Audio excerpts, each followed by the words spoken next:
brasileiros. Opa, Mas, tem como durante o subir, né? curso, nós tivemos aulas do Hernando Fiore, que é o pai do Zé Luiz Fiore. E, Eu vou pedir que quem não está falando fique com o microfone fechado. Não, posso falar? depois eu falo. Posso falar? Sim, Padre. Eu estou dizendo, durante o curso, depois de ter sido sequestrado a Cuba, nós éramos 50 participantes de vários países da América Latina. Um dos professores era Hernando Fiore, que é o pai do Zé Luiz Fiore, que nos apresentou as culturas latino-americanas.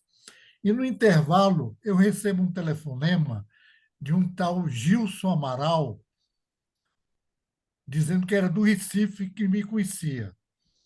Aí eu perguntei ao Hernando Fiore, professor, quem é Gilson Amaral, que diz que está hospedado no seminário aqui de Santiago, que quer me visitar amanhã? Eles, não sei, e Plínio Sampaio e eu somos encarregados de receber os exilados. Ele se diz exilado brasileiro.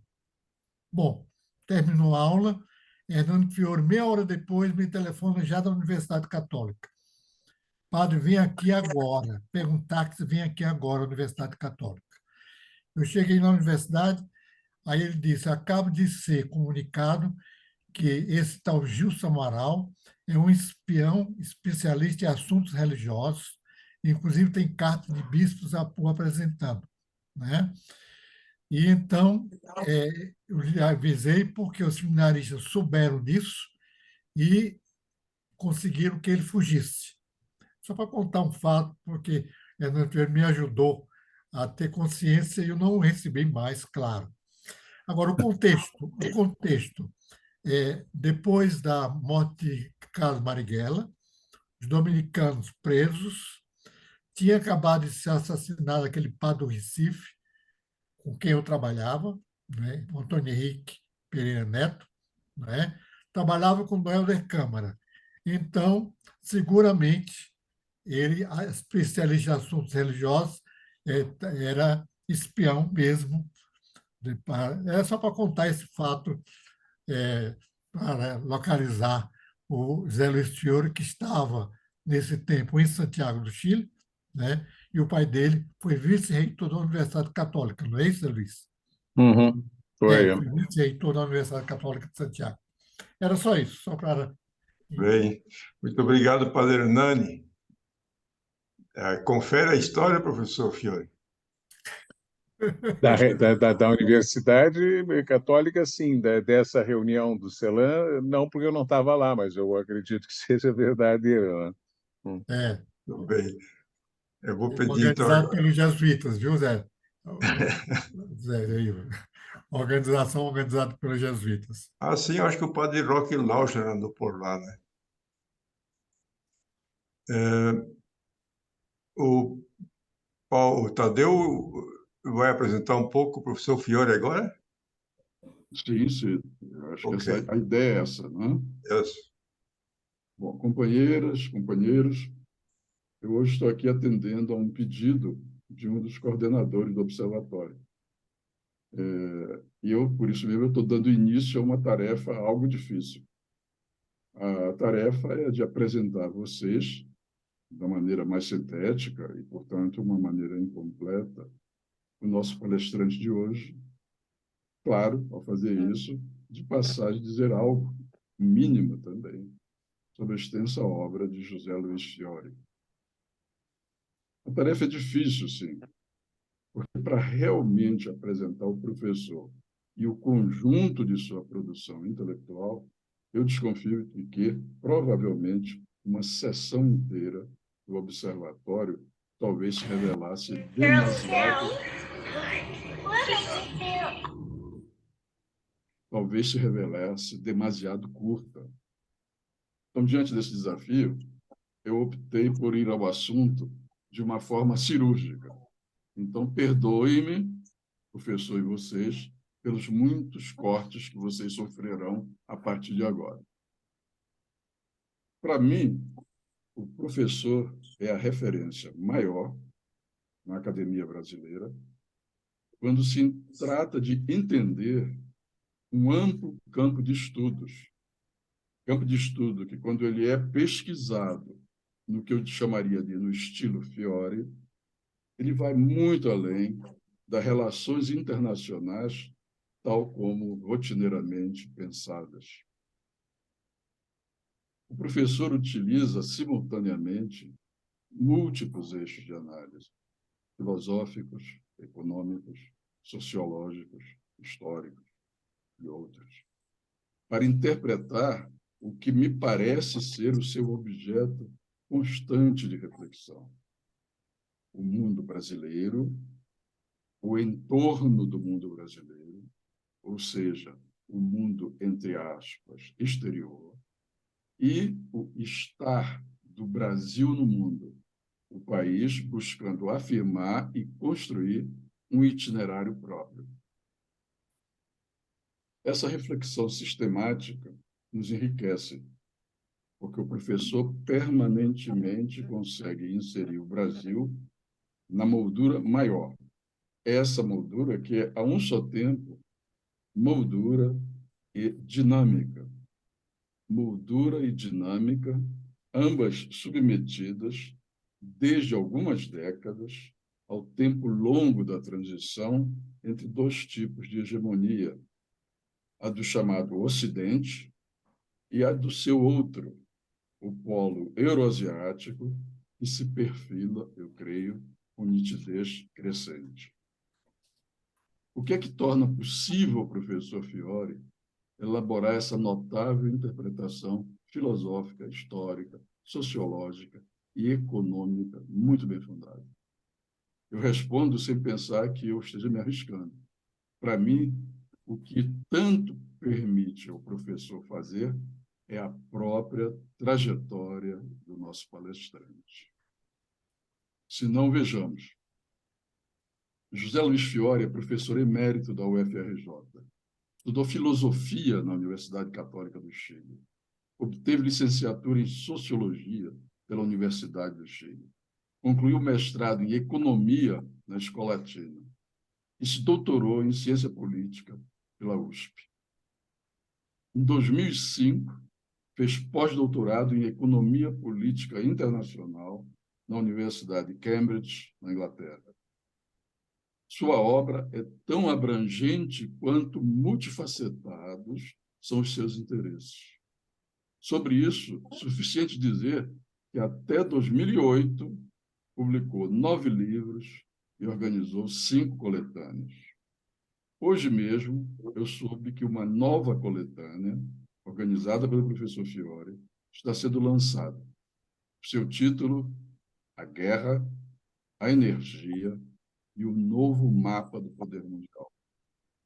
Entre os seus livros, destaco Estado e Moeda no Desenvolvimento das Nações, História, Estratégia e Desenvolvimento, O Poder Americano, O Voo da Coruja e, por último, mas não por último mesmo, que outros virão, A Síndrome de Babel e a Disputa do Poder Global. O número de artigos publicados por José Luiz Fiore, seja em revistas especializadas, seja em jornais ou em revistas destinadas ao grande público, é enorme. É realmente enorme. Vou lhe dar só uma ilustração.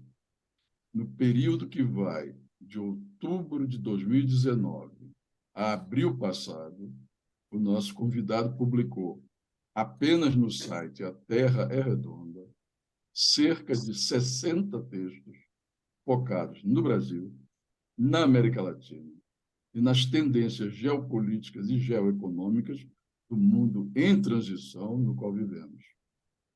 O mais recente deles, sugestivamente intitulado Lula na China.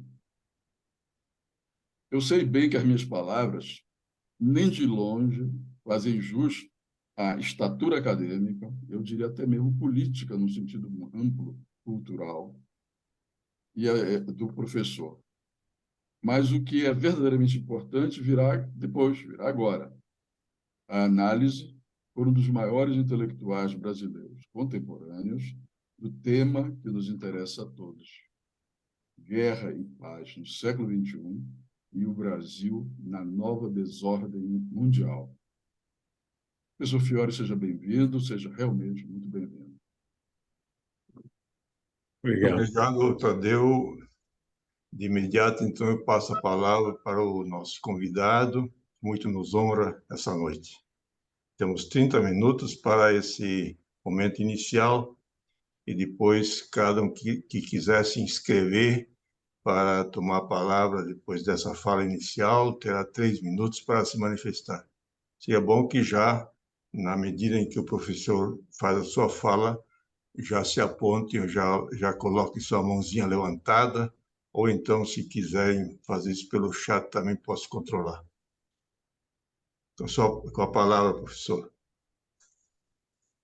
Muito obrigado. Obrigado pelas palavras extremamente generosas que vocês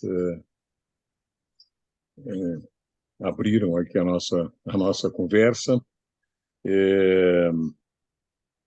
Eu tenho uma dúvida, eu tenho a impressão que a gente já teve um outro encontro ou não tivemos.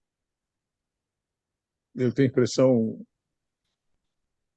olhando o grupo assim, que a gente já teve, mas não importa, era só uma, não é? Mas, de qualquer maneira, as palavras de Tadeu, você é professor, você... Sou um funcionário público aposentado. Então, Para ti. agradeço muito suas palavras extremamente gentis. E, se for a primeira vez, agradeço o convite de vocês, a oportunidade dessa conversa, de um tema de extrema relevância, não?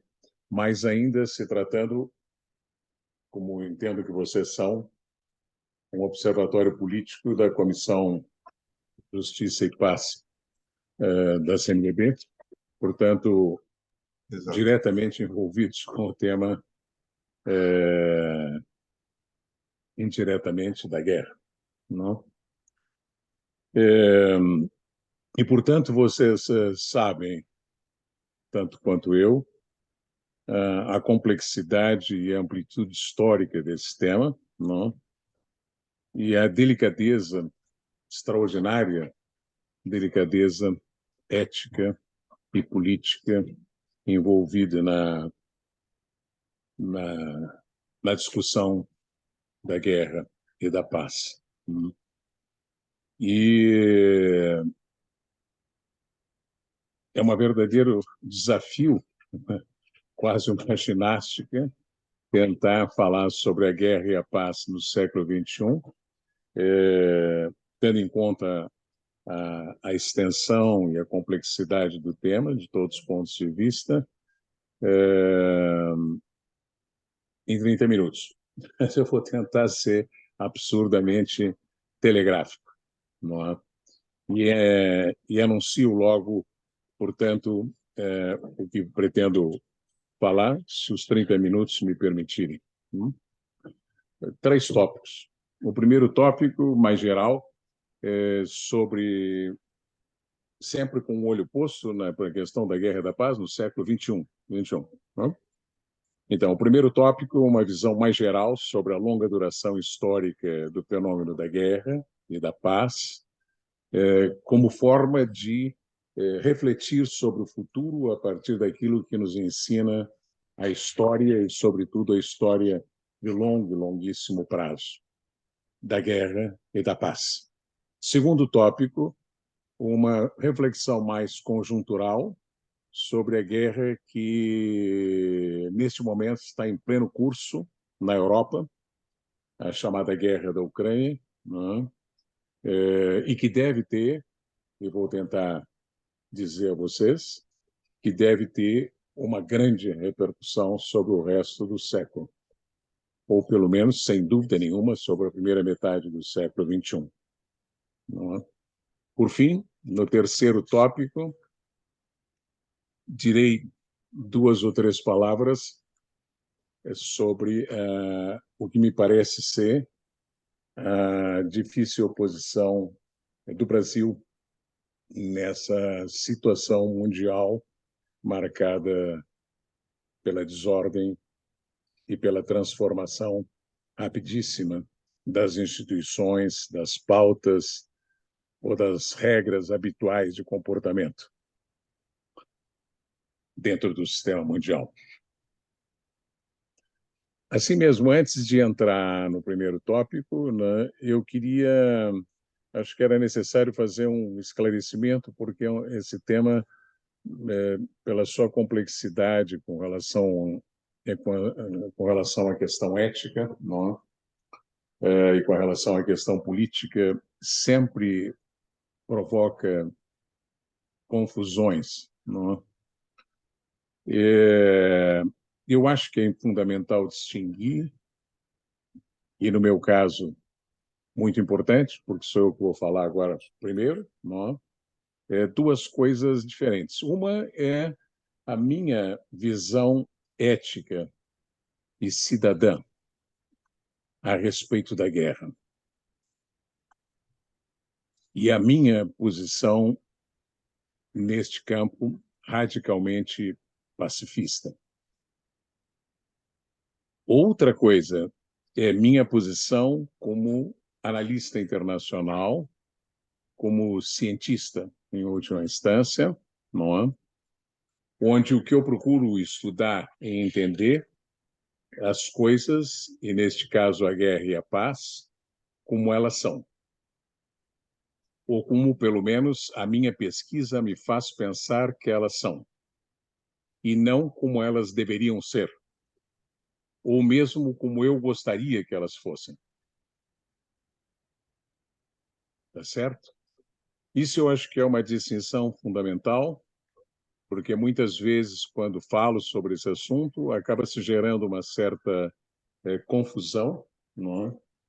E já houve quem, inclusive, me acusasse de ser um belicista ou entusiasta da guerra ou coisa parecida, não é? Quando, na verdade, eu posso ser um cientista apaixonado pelo meu objeto de estudo, e nesses últimos anos, muitos anos, vários anos, tem sido a guerra e a paz. Pois bem, nesses próximos 25 minutos, dado que já gastei 5, entende? Eu estarei falando como o Fiore, o cientista, digamos assim. Não estarei pretendo não fazer, até onde é possível, juízos de valor, mesmo quando eles sejam escandalosamente óbvios. Isso posto, comecemos pelo primeiro ponto, que seria a minha vontade de chamar a atenção de vocês por uma perspectiva de longo prazo, que por ser exatamente de longuíssimo prazo, ela vai ser a que mais vai sofrer pelo esforço de colocá-la num lapso de tempo de 10 minutos. Tá bom? E essa, portanto, vai assim em tópicos telegráficos. Queria chamar a atenção de vocês que, primeiro, com relação ao tema da guerra, não? Primeiro, queria chamar a atenção para o fato de que quase todas as pesquisas modernas e contemporâneas, etnográficas, etológicas, paleontológicas e antropológicas, sugerem que a violência existiu e foi uma prática inseparável dos seres vivos desde seu aparecimento na face da Terra. E, em particular, naquilo que nos diz respeito mais diretamente, desde que o Homo sapiens impôs a sua supremacia, pela altura do ano mais ou menos 40.000 antes da Era Comum, ou da Era Cristã, como queiram chamar, não é? E o seu parente próximo, os chimpanzés. E chama atenção que, tanto no caso dos chimpanzés, quanto no caso do Homo sapiens, e depois na sua evolução, a partir daí, não é? Mantém-se essa regra fundamental de que nos conflitos, nas divergências, vamos chamar assim, até onde é possível, externas, não é? De tribos, bandos, espécies, comunidades, né? Vigiu a violência para resolver conflitos. Ou seja, com o passar dos séculos e dos milênios, não é? Tanto os chimpanzés quanto o Homo sapiens conseguiram desenvolver fórmulas de redução da taxa de violência na resolução das suas divergências e conflitos internos às suas tribos, às suas comunidades, aos seus bandos, enfim, de variado tipo. Tá certo? Porém, se mostraram incapazes de encontrar uma fórmula que reduzisse a violência na relação interbandos, intergrupos, intercomunidades. Essa regra, digamos, ou essa constatação desse comportamento coletivo, interno e externo, que nos sugere a existência de algum tipo de identidade ou fronteira de diferenciação de quem é o outro e de quem é do meu time, digamos assim, não é? É um processo longo da evolução das espécies e uma enorme discussão do ponto de vista conceitual. Mas o que é importante para nós, acho eu, é que a guerra, né, aparece na história desta evolução com uma forma, uma espécie particular de exercício da violência, né, como instrumento para obter a submissão, a obediência de terceiros.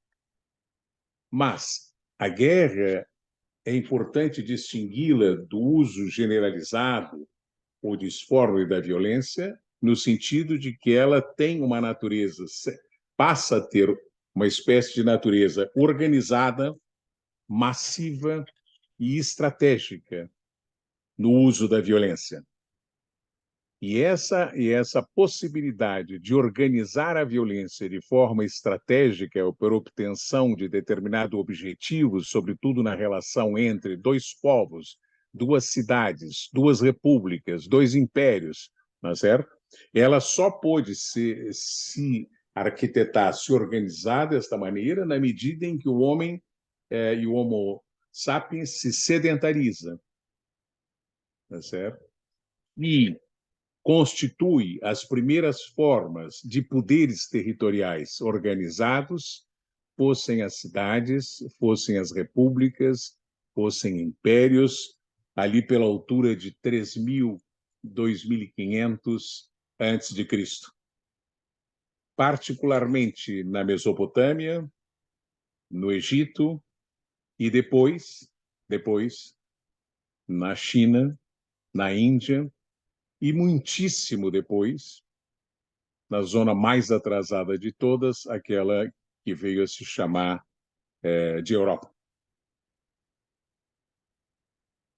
Desde então até a modernidade europeia, nos séculos XVI e XVII, a guerra foi uma prática regular e permanente.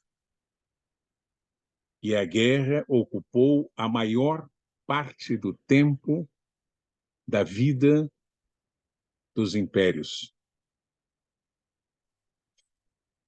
dos estados, das repúblicas, indiferentemente. Mas, além disso, que é importante entender que a guerra foi considerada, durante a maior parte desse tempo, desses milênios e milênios, com uma atividade fundamentalmente virtuosa. Muito mais virtuosa do que a paz. Tá certo? Por quê? Porque a guerra não apenas era o caminho, o instrumento pelo qual certos povos impunham sua vontade, conquistavam riqueza, conquistavam escravos, conquistavam, portanto, força de trabalho, conquistavam soldados, enfim, tá certo?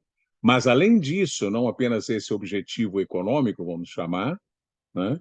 A guerra era, na visão clássica, e mesmo na Grécia Antiga, mesmo na Grécia Antiga, a guerra era o caminho meritocrático de surgimento, de nascimento dos heróis, dos grandes homens, dos governantes, dos homens verdadeiramente virtuosos. Era o ganhador da guerra, e não o homem da paz. Na verdade, e isso é importante nessa nossa conversa, não sei se, enfim, não é uma novidade, nem muito menos, mas a paz só começa a ser valorizada em si, como um valor em si, como algo a ser buscado e mantido a partir do Império Romano. Mas, né, dentro da visão estoicista de uma parte da elite romana, e quase que por uma influência direta e de mútuo diálogo pelo cristianismo, que foi profundamente marcado pelo pensamento estoico. Paulo era muito amigo do Sêneca.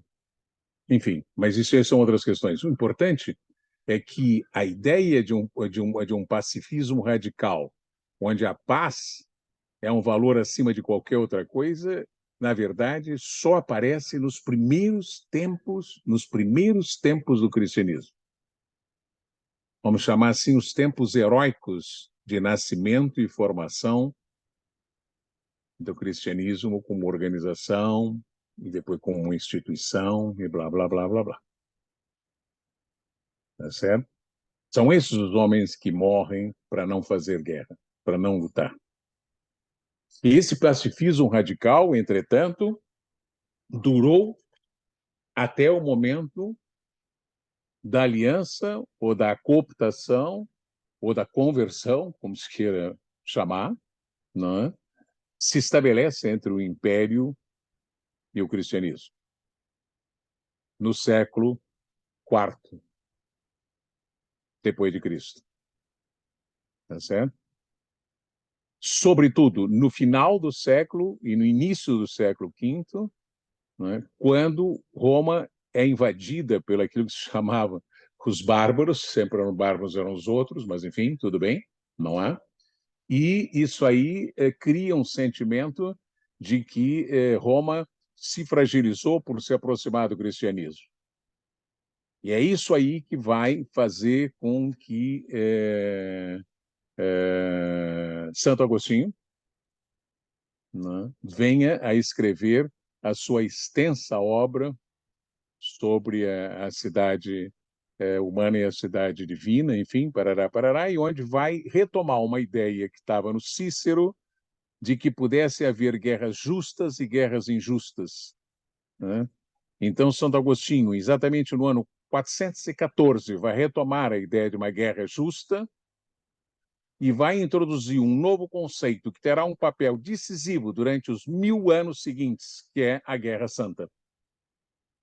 Isso é, não apenas a guerra que é feita pelas razões que Cícero defendia, de autodefesa, tarará, tarará, de reação contra uma ofensa externa, enfim, vários critérios jurídicos, aos quais Santo Agostinho vai agregar a possibilidade de uma guerra feita em nome da revelação divina, não é? E é essa ideia de uma guerra santa contra hereges, contra pagãos, que depois se transformará também num caminho santificado de conquista e conversão missionária dos pagãos em geral, como depois acontecerá massivamente na colonização ibérica da América. Essa ideia de que a guerra, toda guerra é feita em nome de Deus, é virtuosa e, portanto, uma guerra boa, uma guerra santa, não é? Vigorará durante toda a Idade Média até, se não me falha a lembrança, o Concílio de Constança, que também, se não me falha a lembrança, foi em 1414, 16, por aí. Certo? Nesse concílio, pela primeira vez, a Igreja condenará o uso da violência e da guerra para converter pagãos, posicionando-se num debate que depois cresceu enormemente com relação à colonização espanhola da América. Tá bem? Então, mesmo assim, e mesmo depois do Concílio de Constança, digamos, a guerra seguiu sendo usada pelos espanhóis e pelos portugueses e pelos ingleses e pelos franceses na colonização, conquista e eventual conversão, além de escravização dos povos africanos e dos povos indígenas americanos. Então, uma questão importante. Ainda antes do surgimento da modernidade europeia, eu diria que a guerra foi mais tempo admirada do que a paz. Tá certo? Agora, quando começa a modernidade europeia e surgem os estados, digamos, as primeiras formas de estados nacionais europeus, vai nascer na Europa uma coisa que é fundamentalíssima, uma criação europeia, uma invenção europeia, que é o sistema interestatal. Um sistema político territorial de unidades relativamente pequenas, altamente competitivas, não é? E basicamente guerreiras. E é nessa comunidade de 100, 150, 200, não é? Principados, ducados, feudos, reinos, e depois, pouco a pouco, estados, não é? É nesse caldeirão europeu que vai nascer esse sistema, e quero chamar a atenção de vocês para entender onde é que nós vamos chegar na Ucrânia. Ele vai se formar um sistema, não é? Onde a mola mestra que moveu essa máquina dos 150, 200 unidades europeias que competiam entre si, a mola mestra, 80% do gasto desses estados, 90% do tempo dos seus reis, príncipes, cardeais, bispos e o escambau, era dedicada à guerra. À guerra. Se há uma atividade que foi dominante na história do sistema interestatal, foi a guerra. E é como fruto desta luta para conseguir mais recursos, para poder fazer mais guerras, é que, do meu ponto de vista, nasce o capitalismo. Outra invenção europeia, absolutamente inseparável do sistema interestatal europeu, e, por isso, também inseparável da guerra. A guerra passa a ser uma espécie de dínamo dentro desse sistema interestatal capitalista europeu, que o fez vitorioso. Vocês todos sabem, até o século XVI, XVII, XVI, né, o Império Otomano era 100 vezes mais rico, sofisticado, desenvolvido do que a Europa. A Europa era uma periferia do Império Otomano, do mundo islâmico. Professor, 200 anos... Opa, desculpa. Posso lhe interromper um pouco? Claro. Nós tivemos uma pequena pressão aqui e houve um consenso de que o senhor tivesse mais tempo para a sua fala, só para o senhor se organizar. Se o senhor concordar em passar os 30 minutos, nós gostaríamos. Tá legal. Pode ser bom, até tá. 45 ou 60 minutos. Não. Foi o consenso de Constança. Tá bem, Só para o senhor obrigado. se organizar. Tá bem, obrigado. Bom. Então, essa questão é muito importante, não para você deixar de ser pacifista não, ou lutar pela paz. Afinal, é provavelmente a única grande e universal utopia do ser humano, hoje. Não? As outras todas foram para o balaio. Tá certo? A ideia da paz. Mas é importante entender, né, o paradoxo de que esse sistema criador da riqueza gigantesca que foi o sistema capitalista, é diretamente associado ao sistema interestatal, que é articulado, eu diria, como se fosse um núcleo motor, quase um parafuso dessa máquina central, que é a guerra, que conecta o capital, o poder, a expansão, a acumulação, a reprodução, a conquista de poder, conquista de riqueza, não é? E esse passa a ser o grande jogo a partir de 1500, 1600, quando se consolida na Europa essa forma Estado nacional. Primeiro eram 6 ou 7, né? Hoje, vocês sabem, no mundo são 200. Ou se tomar pelas cadeiras das Nações Unidas, são 194, acho eu, 5, sei lá. Não, tá certo?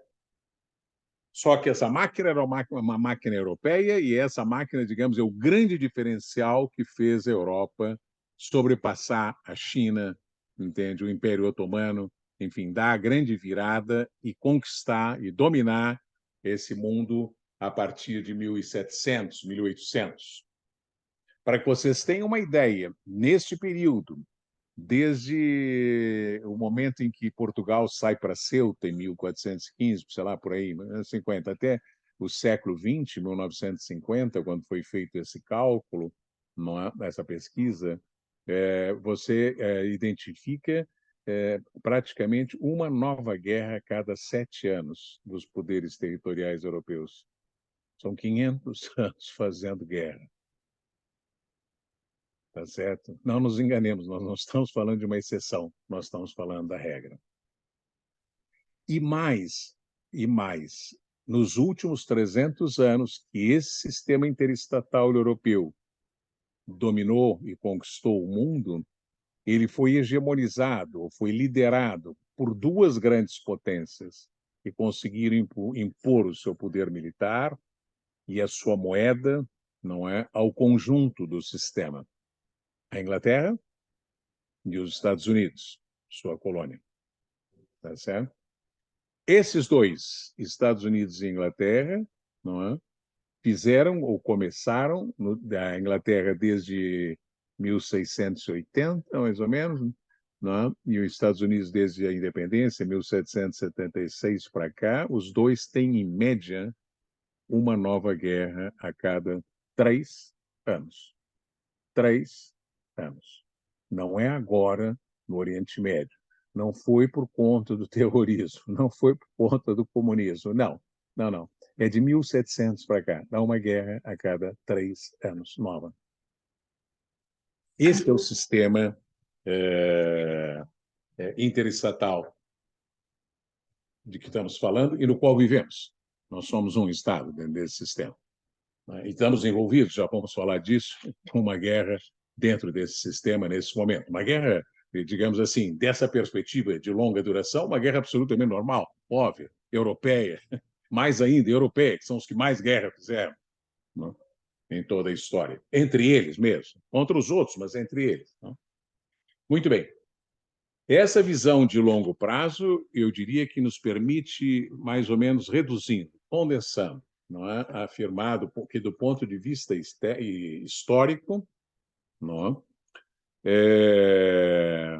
As guerras, eu faria assim em termos bem simples, as guerras sempre existiram, se multiplicaram, eu diria que aumentaram durante o período do sistema interestatal em que vivemos, não é?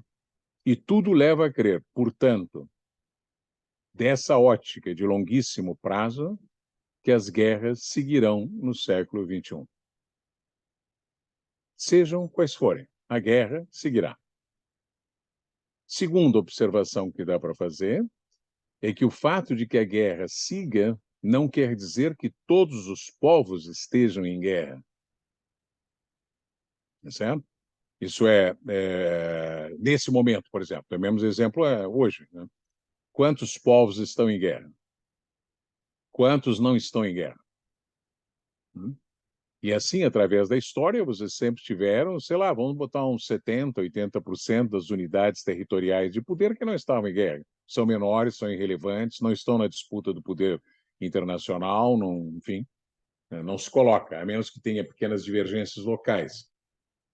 tá certo? Essa guerra é uma espécie de atividade, como diriam os clássicos, a atividade dos príncipes, dos grandes, dos poderosos, das grandes potências. Essas, sim, estão sempre em guerra.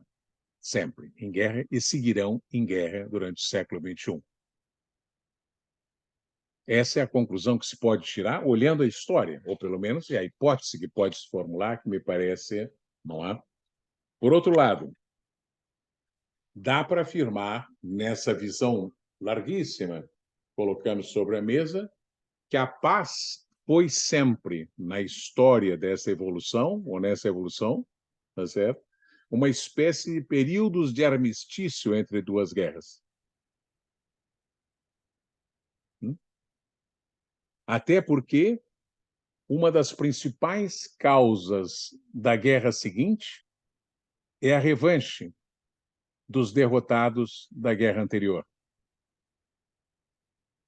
Tá certo? Que são povos que tentam recompor o seu território, o seu poder, a sua riqueza, sei lá, enfim, com relação às perdas que tiveram na última guerra.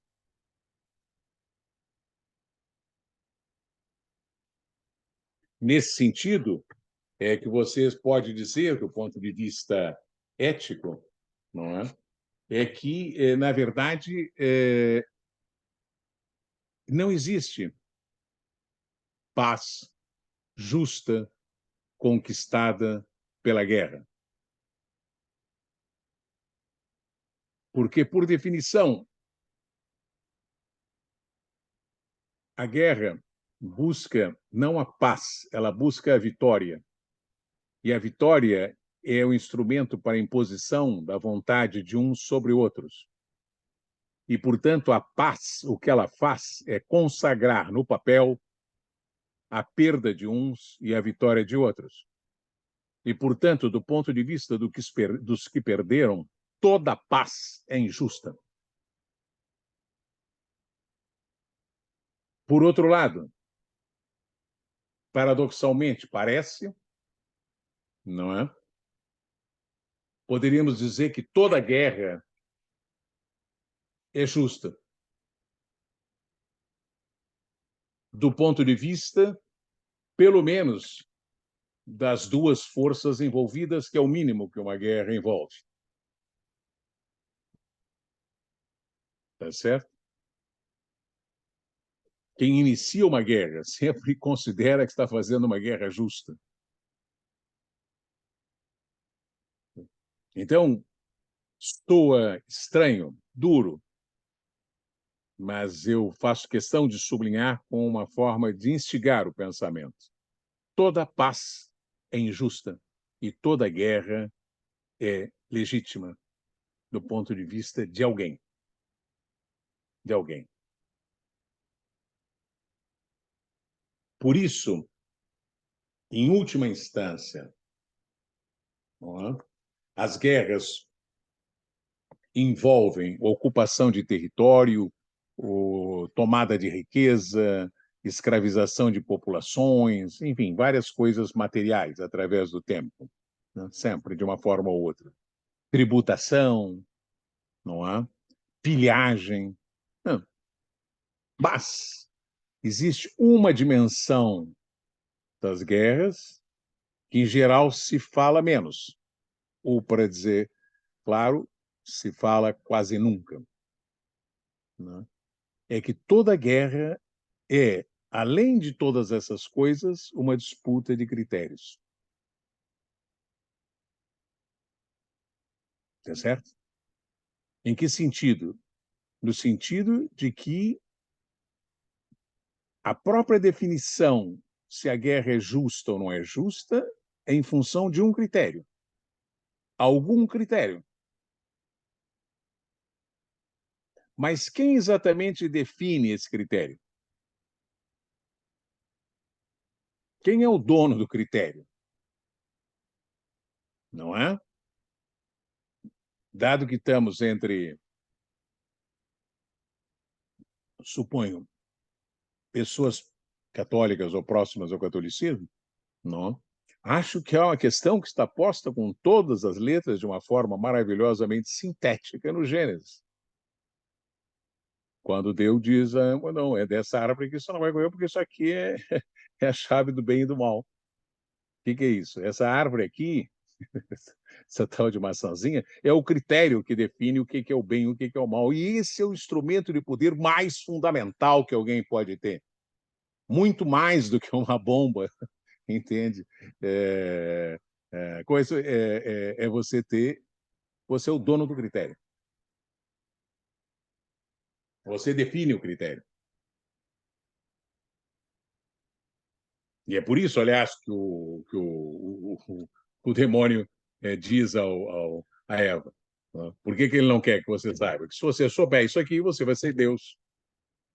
Por quê? Porque você vai ser o dono do critério. Ou você vai ter direito a formular outro critério, que não vai ser o dele.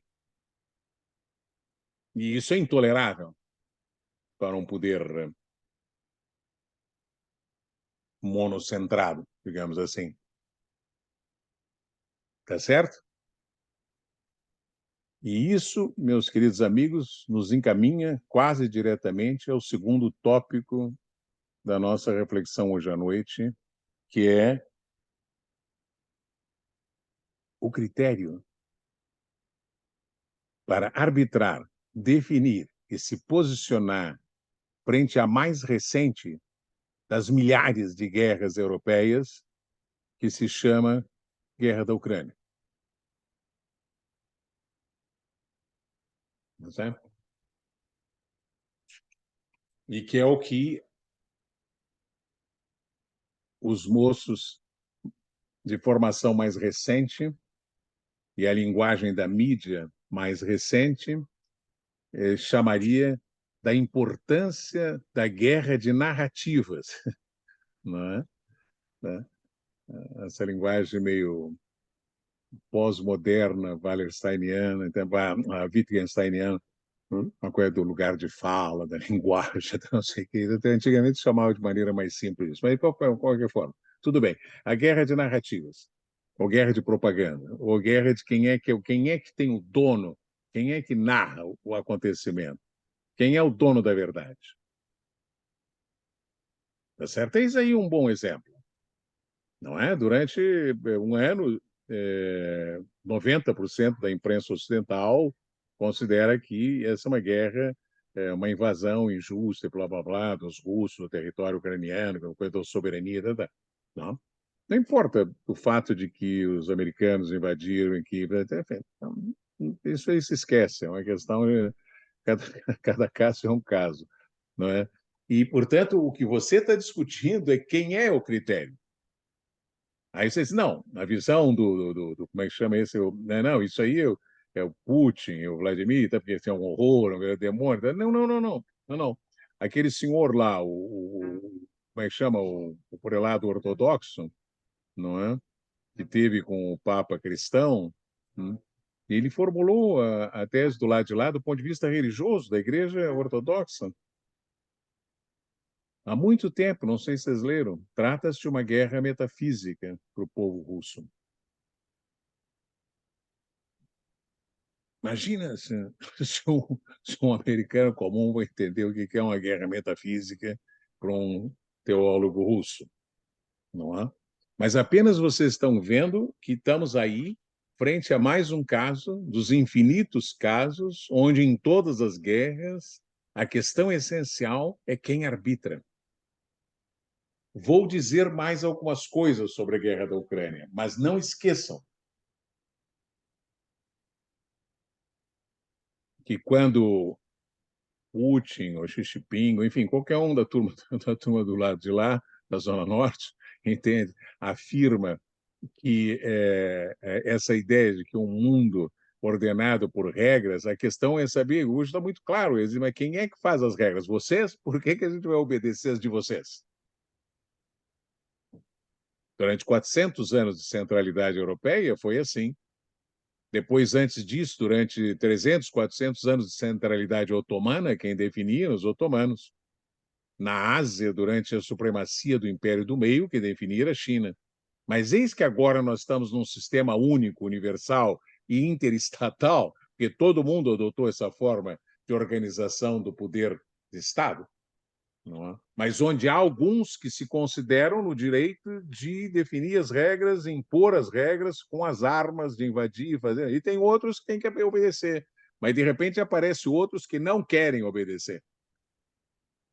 E, eventualmente, tem poder para dizer não.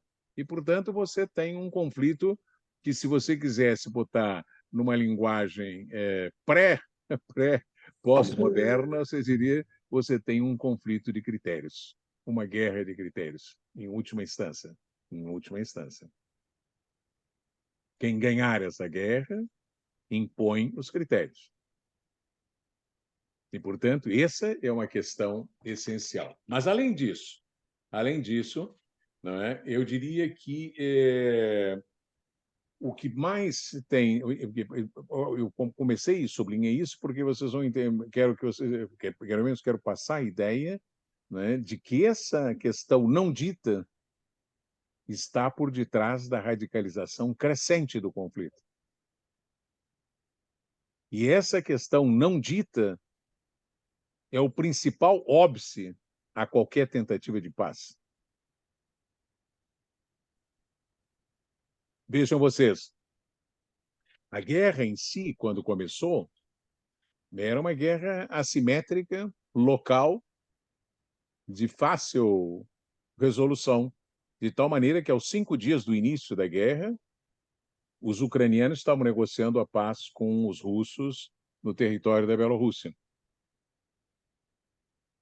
E essa negociação foi vetada pelos Estados Unidos e pela Inglaterra. E depois pelos seus satélites europeus. Mais à frente, houve uma negociação de paz que avançava razoavelmente bem na Turquia, mediada pelo senhor Erdogan. E o senhor Boris Johnson, primeiro-ministro da Inglaterra, pegou o avião e foi direto a Kiev para vetar a possibilidade de paz. É certo? Então, é o óbvio que eu estou dizendo, né? De uma pequena guerra assimétrica local, regional, em função de uma região, de uma fronteira, parará, rapidamente, depois que foi vetado a negociação de paz, ela foi se transformando numa guerra geral das grandes potências, diretamente entre Estados Unidos e Rússia, e, enfim, a OTAN, no território da Ucrânia, e com carne de canhão ucraniano. Terrível. Mas é esse o fato. Pão, pão, queijo, queijo, trata-se de uma guerra, de uma disputa entre Estados Unidos e seus satélites europeus, não é certo? Versus a Rússia, e agora, pouco a pouco, a Rússia escudada pela China, pelo Irã, e enfim. E por quê? Se você olhar por trás, vocês teriam que olhar por trás para ver o que levou a isso. Porque as explicações, as discussões de jornal, para que falar os comentários da TV Globo e outros comentários de televisão, eles são de um primarismo juvenil, não é certo? Quer dizer, a ideia não, então invadiram, então rompeu com a soberania nacional, os respeita, todos eles fazem isso, os grandes. Nós não estamos falando de anão. Os Estados Unidos invadiu, a Inglaterra invadiu, a França invadiu, a China invadiu, é outro mundo. O que eles estão debatendo é se a Rússia tem o direito ou não de invadir. Porque os outros já invadiram e seguirão invadindo. Eles não querem abrir, assim como o armamento nuclear, eles não querem abrir o espaço para mais um invadir. Só eles. Então, por detrás desse conflito local, foi se armando uma guerra, nesse momento, altamente pesada em terreno, talvez a guerra mais pesada depois da Segunda Guerra Mundial, e é o que teremos pela frente brevemente, com a tal da famosa contraofensiva ucraniana. Vai ser uma chacina. Porque para lá foi o top do top da tecnologia militar, de um lado e do outro, não é? E pouco a pouco vocês têm hoje um enfrentamento muito pesado, envolvendo armamento de última linha, e é por isso que ela está militarmente parada. e pode seguir assim numa guerra de fricção por 1, 2, 3, 4, 5 anos. Por quê? Porque do lado russo, tá certo? A intenção não tem muito o que fazer grandes elucubrações, porque eles explicitaram. Está no papel. Em 2007, o Putin foi à reunião de Munique da Coisa de Segurança e disse: nós não toleraremos, entende, que a OTAN chegue à Ucrânia e à nossa fronteira na Geórgia. Tá. Isso é intolerável para nós. Depois voltaram a avisar isso de novo. Em 2021, entregaram um papel propondo negociação. O que é, no fundo, uma potência derrotada na Guerra Fria, né, solicitando a revisão do Estatuto da Correlação de Forças Geopolítica que se estabeleceu depois de 91. Isso que a Rússia está pedindo. E até não está pedindo toda a revisão, porque, afinal, aqueles estadinhos bálticos lá, Estônia, Letônia, aquilo era parte do Império Russo há 300 anos. Que ali foi tirado, enfim, como punição pela derrota. A Ucrânia é uma invenção russa, de onde nasceu a Rússia, tá certo? A Crimeia foi conquistada pela Catarina Grande em 1700 e tararaca. Então, estão falando de pedaços do território que foi do Império Russo, não é a União Soviética, é do Império Russo. Não é? Agora, os russos estão, portanto, propondo uma revisão de alguns, eles não estão pedindo que a Polônia, sei lá o que, a República Tcheca, não, eles estão dizendo, olha aqui, na Ucrânia, não. Na Geórgia, não. E vocês entenderiam isso se, por exemplo, vocês se dessem ao trabalho, que as pessoas em geral não têm tempo para isso, de olhar o outro lado. E qual é a dos Estados Unidos nesse pedaço? A da Rússia é muito simples, a gente não quer e veta isso. E como não foram respeitados, não foram ouvidos, usaram as armas. Bom, que é o que esse sistema faz há 1000 anos. Tá certo? Ou 500, no caso do sistema interestatal. Mas qual é a dos Estados Unidos? Vocês têm que olhar a posição americana a partir de dois ângulos. E, no fundo, convergem. Os republicanos e os democratas, logo depois do fim da Guerra Fria. Logo depois do fim da Guerra Fria, o Bush pediu, não sei se o Bush pediu, ele não tinha muita capacidade, mas, enfim, o Dick Cheney montou um grupo de trabalho para desenhar a estratégia dos Estados Unidos pós-Guerra Fria, isso é, a estratégia do século XXI, o século americano. E é dessa estratégia que Dick Cheney comandou, que depois Dick Cheney volta com o Bush em 2001 como vice-presidente do Bushinho, que vai levar a guerra ao terrorismo global. Que era um projeto claríssimo, claríssimo. Nós somos a potência que tem primazia no mundo, como manter a primazia, impedindo que apareça qualquer competidor em qualquer lugar do mundo. E a guerra do terrorismo foi extremamente útil para fazer esse ataque geral a qualquer um que aparecesse. Em 1997. Entretanto, depois eles perderam para o Obama e, enfim, os democratas retomaram o poder. Né? Até a volta do Trump e agora a do Biden. Não é? Em 1997, o Brzezinski, que era de assessoria, chefe da assessoria, o secretário de segurança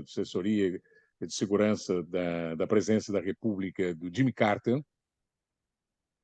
equivalente ao que o Kissinger havia sido do Ford, o Brzezinski, que é polonês, para variar, o Kissinger era alemão, a Madeleine Albright era tcheca, são todos da Europa Central, os grandes estratégos norte-americanos, anti-russos, todos anti-russos, fanaticamente anti-russos. Muito bem, o Brzezinski escreveu um livro que se chamava O Grande Tabuleiro de Xadrez. A primazia americana e as decisões geoestratégicas indispensáveis à sua manutenção.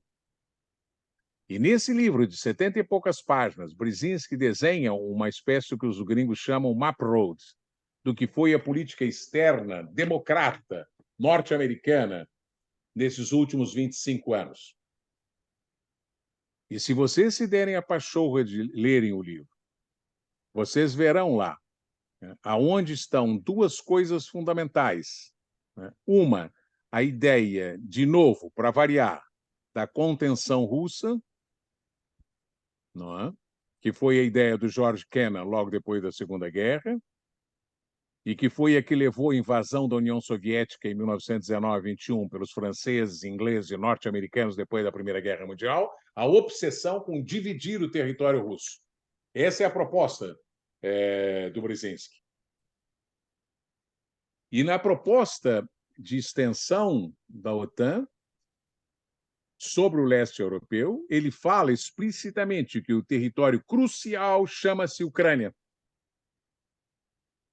E que é decisivo fazer de uma forma que os russos não fiquem bravos, botar a Ucrânia para dentro da União Europeia e da OTAN. Mas é interessante, Brzezinski estabelece o período de maturação desta decisão de botar a Ucrânia para dentro e, portanto, empurrar a Rússia para fora entre 2005 e 2015. Vocês podem acreditar que eu estou inventando isso, eu não estou. Se vocês pegarem o livro, vocês verão lá. Em 2005 e 2015 seria o período ideal para lentamente, de uma forma delicada, ir botando a Ucrânia para cá. É interessante que 2015 foi o golpe da Praça Maidan. Tá certo? E atenção, porque Brzezinski, durante muito tempo, ocupou um lugar-chave de estratego no Departamento de Planejamento Político do Departamento de Estado americano, onde vários grandes cabeças estratégicos estiveram. E lá ele foi mestre, lá e na universidade, ele foi mestre da Madeleine Albright, que foi ministra de Relações Exteriores do Obama. E a Madeleine Albright foi, de certa maneira, mestra e protetora do Antony Blinken e do Jack Sullivan, que atualmente é o Brzezinski do Biden. E quando foi o golpe da Praça Maidan de 2015, né, o Antony Blinken, era vice-ministro de Relações do Departamento de Estado. Portanto, ele operou, junto com o Biden e com a Victoria Nuland, que era a embaixadora, diretamente a intervenção no golpe, que estava planejado lá já na obra do nosso estratego Brzezinski, o polonês, de origem, de nascimento. Tá certo?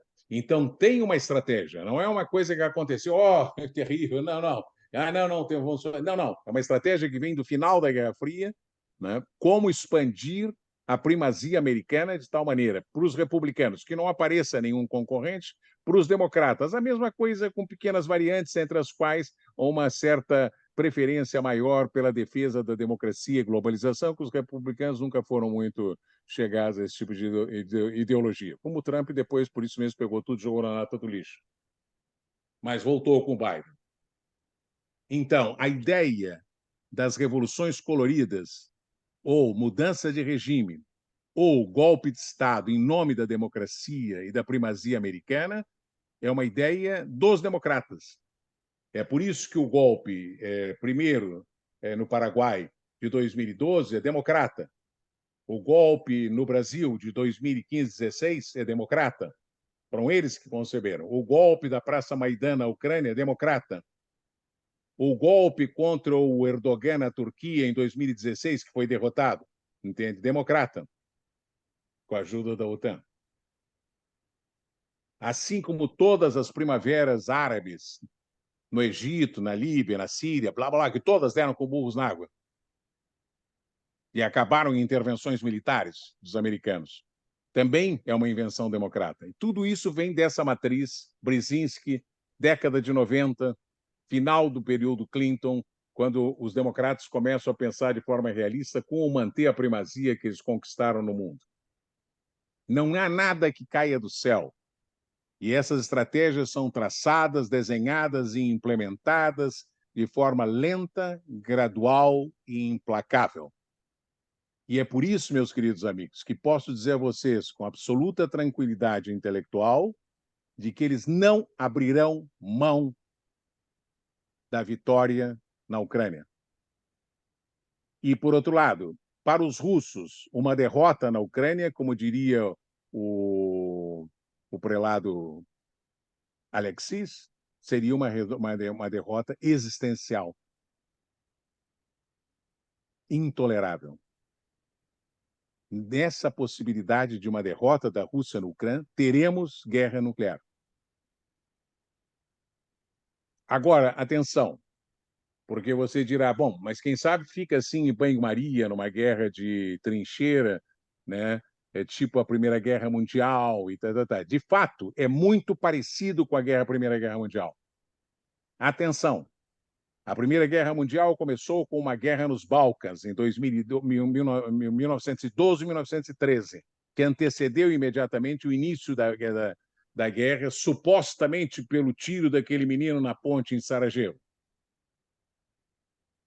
onde havia uma intenção clara e um objetivo estratégico claro, naquele momento, dos franceses e dos ingleses, que era destruir o Império Austro-Húngaro, desmontar o Império Russo, e o Império Alemão e o Otomano. E foi isso que eles fizeram.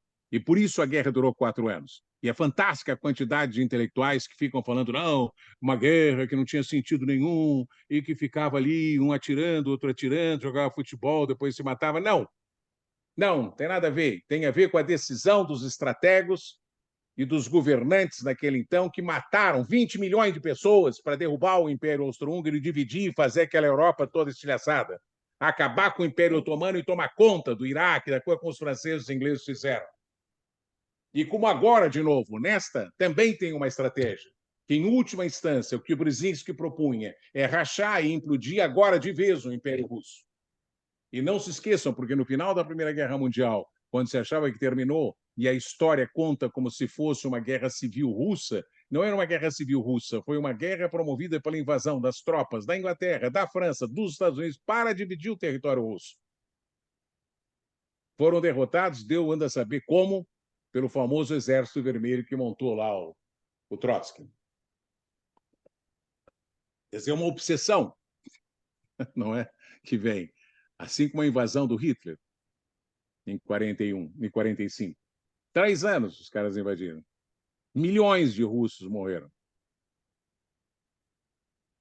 E boa parte da Europa, bem comportada, olhou com simpatia a invasão nazista da Rússia como forma de acabar com a Rússia. Não é nem com a União Soviética, é um pouco preocupado com o comunismo.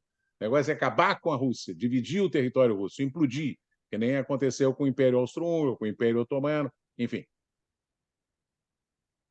Professor, Agora bem, rapidamente, me aproximo do fim.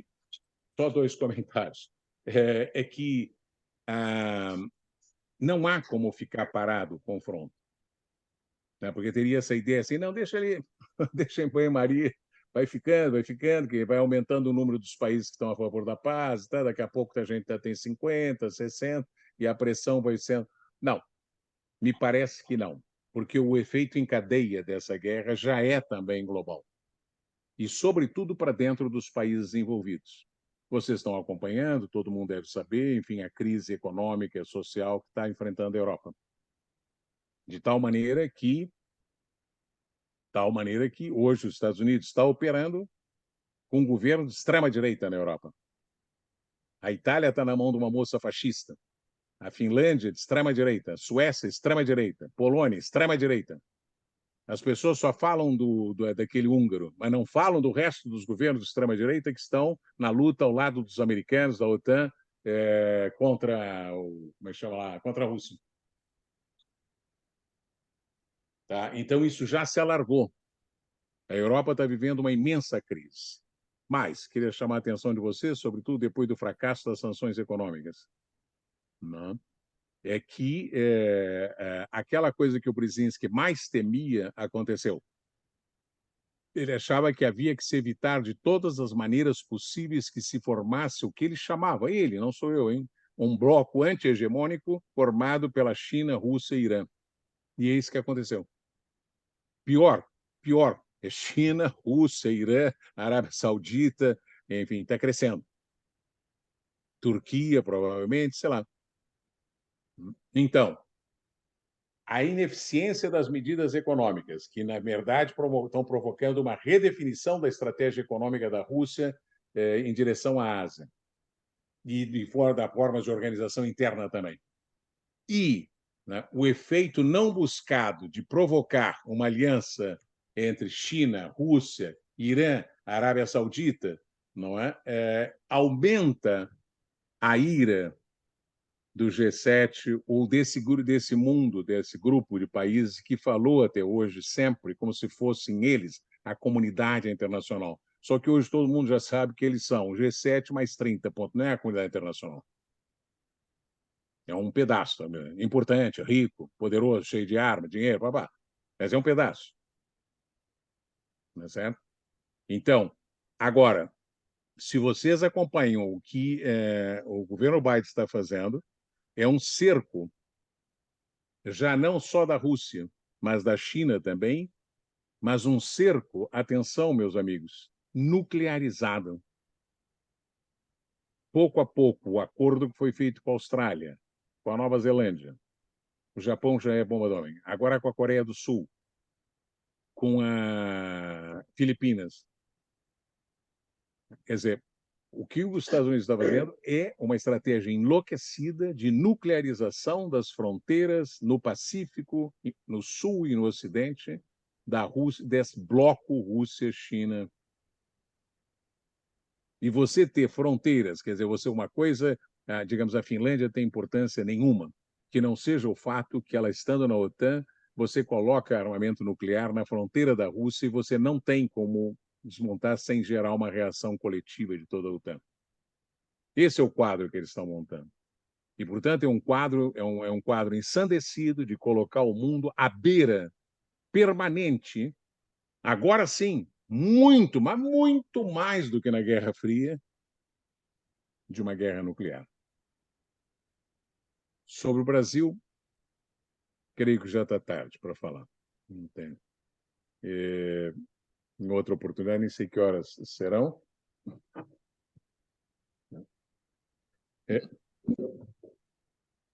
Que horas, desculpa, que horas nós tínhamos combinado de... A gente começa a falar e vai Agora são 7h20. São 7h20. Mas fale sobre o Desculpe, Brasil. eu estou com o meu microfone está desligado.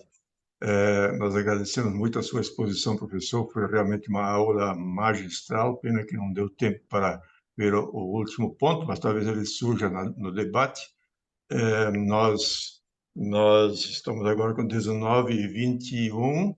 Nós temos ainda 40 minutos para o nosso debate. Temos duas mãos levantadas, inscritas, o Henrique Pisolato e Carlos Leitão, e vi que a Fabiane fez duas questões durante a exposição, mas essas questões já foram respondidas pelo professor, né? Então, nós vamos passar a palavra diretamente ao Henrique, agora, 3 minutos, né? É isso? E aí temos uma fileira já de Henrique, Carlos Leitão, Gilberto, Tadeu, Márcio. Se vocês não se importam, eu pediria licença de 3 minutos para eu pegar um café. Pode ser? E em seguida eu estou à disposição de vocês. Tá bom? É bom demais. Tranquilo. Gente, alguém anotou aí o nome do livro? Eu fiquei doida aqui do Tá, então vamos trocar ideias. Primazia dos Estados Unidos. Qual é o nome do livro? Alguma coisa com jogo de xadrez. É o Tabuleiro Global. Tabuleiro Global. Isso, o Tabuleiro Global. Escreve no chat. Eu não anotei. Isso, Eu pedi até para escrever no chat do chat. Desculpe, eu estava naquela hora distraído com outra coisa Pede aqui. o professor, padrinho, pede o professor para falar o nome do livro, logo de cara. Ele referiu, tá ok. O nome do livro é O Tabuleiro Global. O Tabuleiro Global. Eu anotei o autor, Tadeu, que eu não me lembro. É isso, ele mesmo. Brzezinski. Brzezinski. Brzezinski Spomenski. Brzezinski. Eu escrevi aí no chat. Tabuleiro Global. O padrinho. Brzezinski. Sim, Permite, rapaz, Tudo com I, não que tem o nenhum pessoal lá Y. do PHU transcrevesse essa palestra dele, daria um texto muito bom, viu? sim, com certeza. Com Se certeza. quiser o vídeo, eu Vamos, posso passar para você. Daria para fazer uma sim. coisa bacana Ah, lá.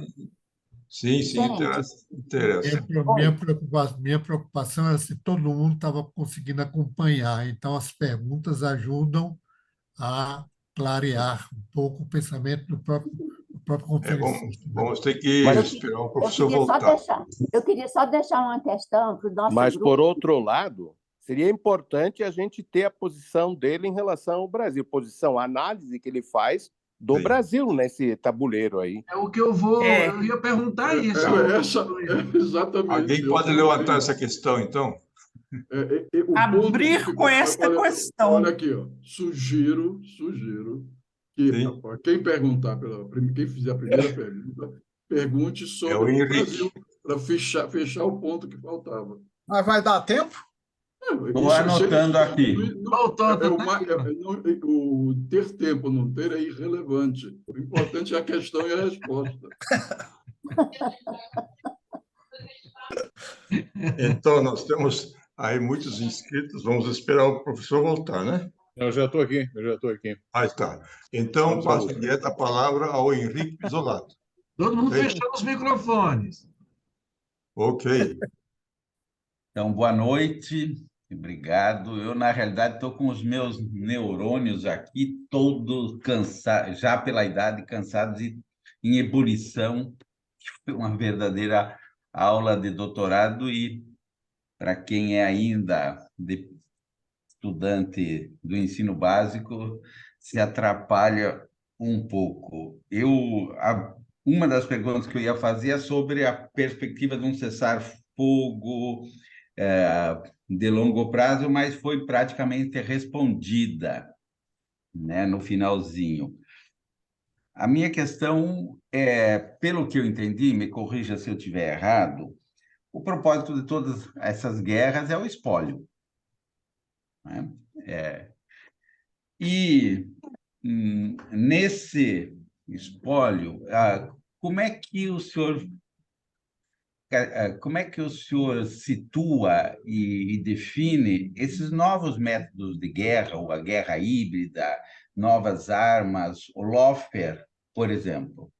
É uma forma mais econômica de fazer guerra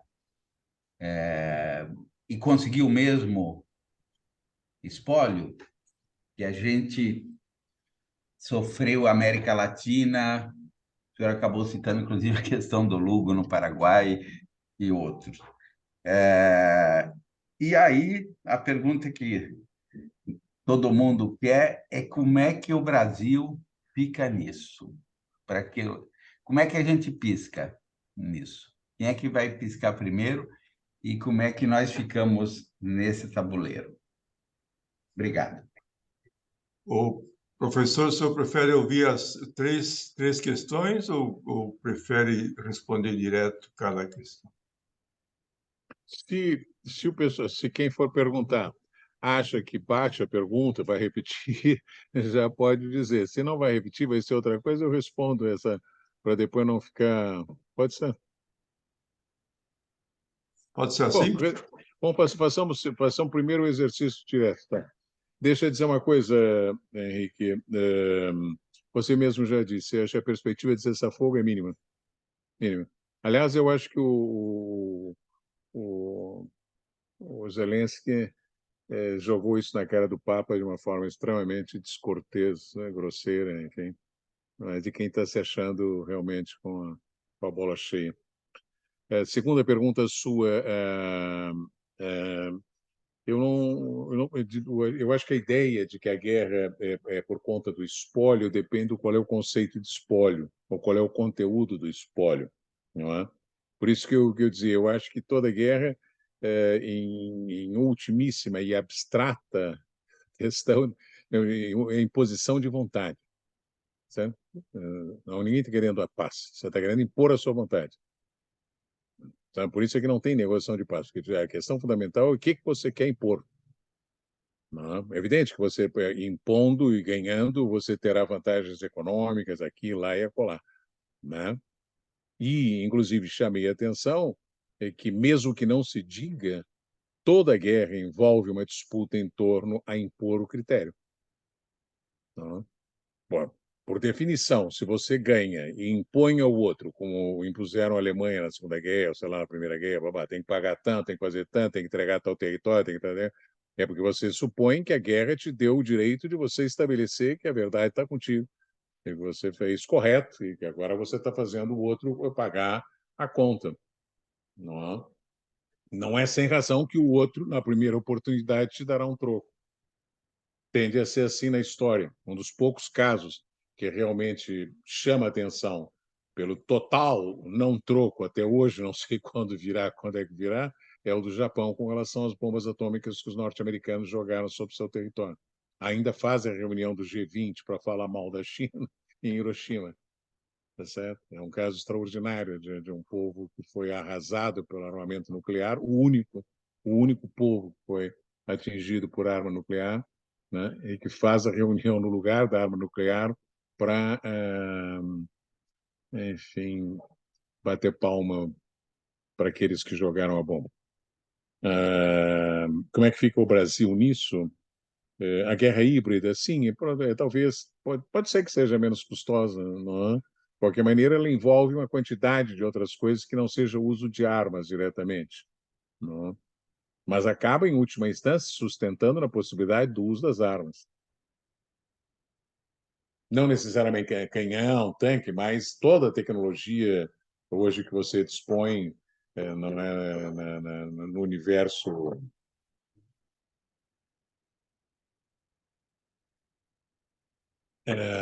eletrônico, internetico, e sei lá o quê, entende? Não? Como é que fica o Brasil nesse tabuleiro? Veja,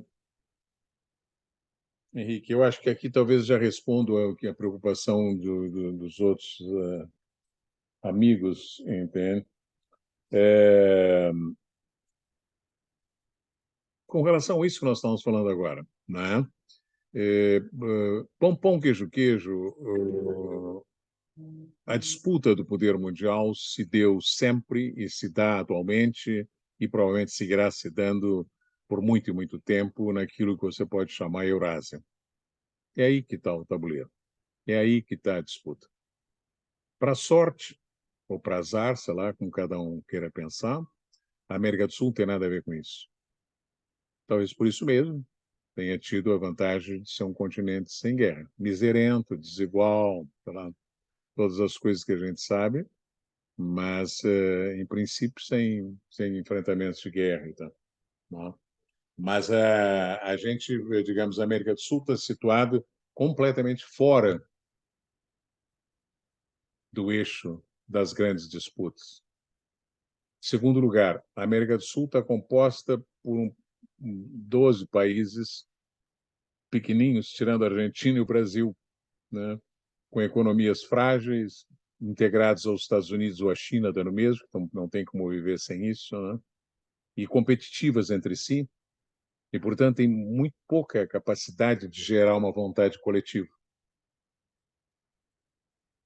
Terceira questão é que, dentro da América Latina, não é? A Argentina, que seria digamos, o aliado mais importante para o Brasil formar um bloco e blá, blá, blá, não é? Enfrentam uma dificuldade que já tem 2, 3 décadas, não é? Como estamos assistindo agora, não vou entrar em detalhes sobre a natureza das crises argentinas, externa, constrangimento, lá, enfim. O problema é que, do ponto de vista político, implica uma instabilidade constante e uma pouca possibilidade de você construir um projeto coletivo mais longo, mais duradouro, que envolve algum tipo de elite com um projeto e que se mantém no poder. Não tem. Não é? Por fim, o Brasil é o maior, o mais importante por razões inúmeras, não? Inúmeras. Mas é um país com baixa capacidade de projeção de poder internacional. Não apenas pelo retrocesso que sofreu nessa, né, espantoso, né, e pelo esforço de tentar recuperar e tal, mas sobretudo porque boa parte da sua influência internacional vem muito de uma certa imagem, de um certo carisma que o Brasil e a sua diplomacia tiveram durante um tempo, então, e que eu acho que perderam muito durante esse período do Bolsonaro. É um esforço gigantesco que está fazendo o governo atual para tentar recuperar uma imagem internacional. Mas isso aí tudo bem, é uma questão de imagem. Agora, no pão, queijo, você, digamos, você é um país que não tem poder econômico para se projetar, não tem o que oferecer à América do Sul, muito pouco nesse momento, muito pouco, não, para puxar, tipo a China vai fazendo na sua região. Não tem poder militar, graças a Deus, tá certo? E tem hoje uma liderança carismática de repercussão internacional que ajuda muito, como neste caso da questão de tentar mobilizar governos e estar na direção pacificadora, né? Que eu acho que é um projeto para o Brasil, a possibilidade de ser uma grande potência pacificadora. Eu acho que pode ser. Eu acho que pode ser, eu acho que é uma... Né? Difícil, o problema é que você perceberá, por exemplo, que se houver 10 potências pacificadoras nesse momento, né, por mais que falem mal, a que realmente vai circular por todo lado, quem será? Quem vocês acham que vai ser? Obrigado, professor. Nesse momento, quem se reuniu com Putin, se reuniu com esse camarada, como chama lá, o presidente da Ucrânia? Não é? China, obviamente. Tá certo? Quem se reuniu outro dia com Sullivan? A China. A China promoveu a negociação da Arábia Saudita com o Irã, que era impensável. A China acaba de apresentar um projeto de negociação na Palestina para ver se resolve a coisa dos dois estados. Não é? Mas você dirá assim, porque o chinês, blá, blá, blá, blá, tudo que você quiser sobre o chinês, mas atenção, é a maior economia, a segunda maior economia do mundo e é uma potência militar e é uma potência comercial gigantesca e hoje é a principal sócia econômica de mais de 100 países do mundo. Enfim, isso é um cacife para você chegar a falar, né? Sem isso, você tem um pouco de personalidade. Tá? Eu acho que é importante o esforço que o Brasil faz e deve fazer, não é? Mas há que ter muito claro também as possibilidades. Obrigado, professor. Obrigado pela questão, Pisolato, pelas questões. Vou passar a palavra ao Carlos Leitão, né?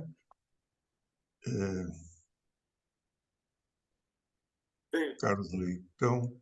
Sou eu. Não, que eu já baixei a mão porque chegou a minha vez. Não, ante um cenário assim de que chega a quase inexorabilidade da guerra nuclear, né, um contexto realmente que, como o professor expôs, nos deixa assim como num beco sem saída, né? Aí, numa situação dessas, uma tendência, né, é olhar para trás, né, olhar para o outro lado, né, olhar para o outro lado e olhar para trás, não no sentido de virar a cabeça, mas no sentido de olhar uma parte que passou da história, né, que para nossa geração, acho que de todos nós aqui, né, um período marcante, um fato marcante, foi a guerra estadunidense no Vietnã. E hoje, quer dizer, me parece, né, que a gente nem ouve falar quase que do Vietnã.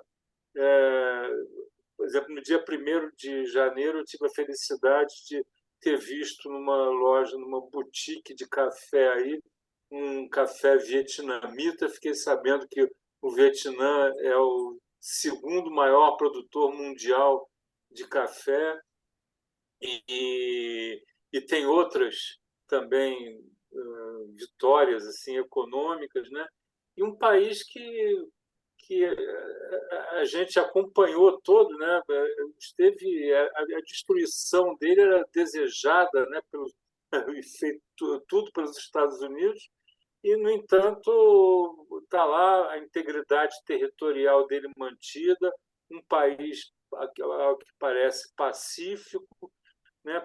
Terminada a guerra dos Estados Unidos no Vietnã, eles tiveram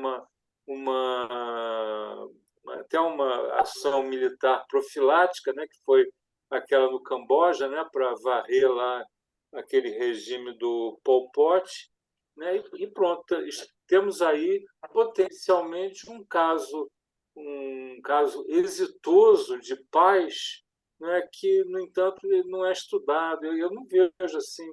É um tema que não aparece, né, nesse século XXI, né, o que foi um dos momentos mais agudos da segunda metade do século XX.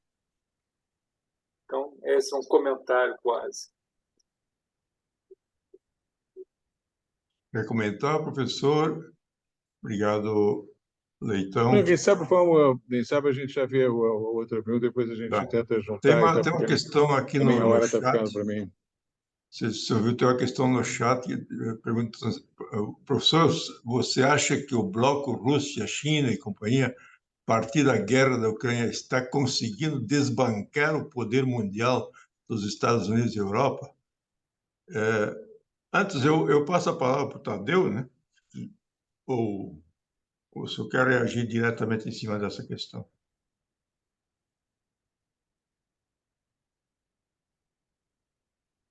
O Gilberto Souza, acho que baixou a mão, né? Eu ia reagir sobre a questão do Brasil, mas já estou satisfeito. Tá. Ok, então é Tadeu. Sim.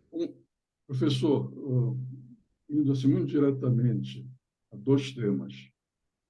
O senhor nos deu essa grande exposição riquíssima sobre, no fundo, guerra e paz, não só do século XXI, mas desde primórdios da história humana.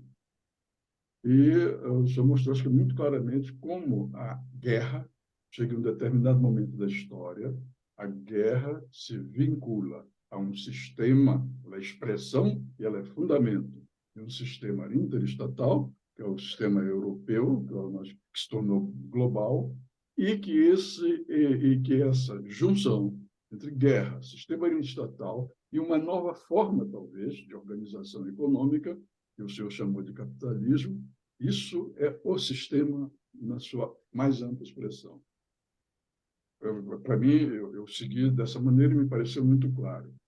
Dentro desse quadro, e nós sabemos que vivemos uma época de transição, de hegemonia, uma possível transição de hegemonia, eu lhe pergunto, na história europeia e depois na história mundial, quando houve transição de hegemonia, o senhor tocou nisso, mostrando o papel da Inglaterra, o papel dos Estados Unidos, né, na arrancada do século XVIII para cá, a guerra, o senhor não tocou, mas a guerra entre os britânicos e Napoleão, né, foi uma transição de hegemonia, os britânicos, afinal, prevaleceram, os Estados Unidos prevaleceriam depois com a Primeira Guerra e, sobretudo, com a Segunda Guerra. Os Estados Unidos aparentemente solidificariam isso tudo em 1991, 10 anos depois tudo estava modificado, e aí Putin chega em 2002 ao poder na Rússia e o quadro todo muda. O que eu lhe pergunto é o seguinte, hoje, uma guerra continua sendo a atividade principal. Como o capitalismo continua sendo a forma de organização econômica única hoje. E como essa dinâmica dentro de um sistema interestatal com o capitalismo é guerra constante, eu me pergunto, se estamos no processo de possível transição de hegemonia, essa transição só poderá ser resolvida com uma grande guerra, provavelmente uma grande guerra mundial. Talvez o primeiro passo evidente desse cenário bélico seja a guerra na Ucrânia, mas é só o primeiro passo, né? Ela em si mesma não pode ela pode se transformar até numa guerra mundial, mas ela em si mesma ela não pode resolver a questão da transição. Então, como se pode pensar uma transição desse tipo sem guerra? É possível pensar uma transição desse tipo sem guerra, e sem guerra tendencialmente mundial? Essa é a minha primeira pergunta. A outra, que é mais uma anotação que o senhor falou numa grande potência pacificadora, seria a China. E eu concordo com o senhor. A grande potência pacificadora hoje é a China, mas ela é pacificadora em termos de que ela está apagando, tentando apagar certos incêndios, né? O senhor colocou alguns deles. É claro que os chineses devem ter tido um papel importante na volta da Síria, junto com a Rússia, à Liga Árabe. Enfim, tem uma série de movimentos que estão acontecendo, mas eu pergunto ao senhor, teoricamente, não é uma contradição em termos uma grande potência ser pacificadora se capitalismo, sistema interestatal a vontade de exercer o poder são permanentes e se manifestam de maneira inerente ao grande sistema em guerras? Eram só essas perguntas, professor. Muito obrigado. Obrigado, Tadeu. Professor, com a palavra.